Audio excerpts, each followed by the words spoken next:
नमस्कार, मी डॉक्टर शुभम. तुमच्या घरात कोणी रोज सकाळी एक छोटीशी गोळी घेतं आहे का?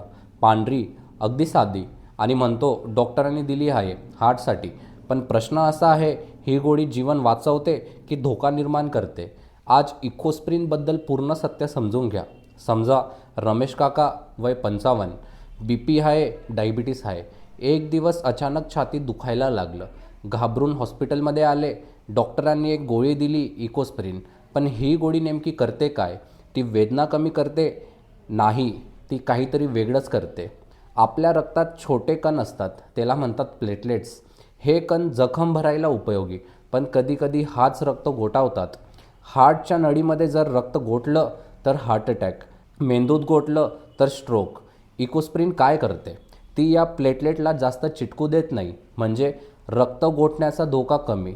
म्हणून हार्ट अटॅकनंतर, स्ट्रोकनंतर, स्टेंटनंतर आपण इकोस्प्रिनची गोळी देतो आणि हीच गोळी जीवनरक्षक ठरते.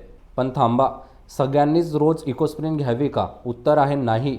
कारण हीच गोळी काही लोकांमध्ये पोटात जखम, रक्तस्राव, ॲसिडिटी वाढू शकते. म्हणून लक्षात ठेवा, इकोस्प्रिन म्हणजे साधी वेदनाशामक गोळी नाही, ती ब्लड थिनर आहे. डॉक्टरांनी सांगितल्याशिवाय स्वतःहून सुरू करणे धोकादायक ठरू शकते. एक छोटी गोळी, पण निर्णय मोठा.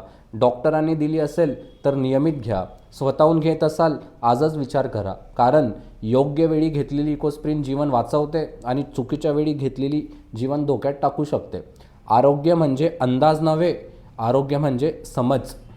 धन्यवाद.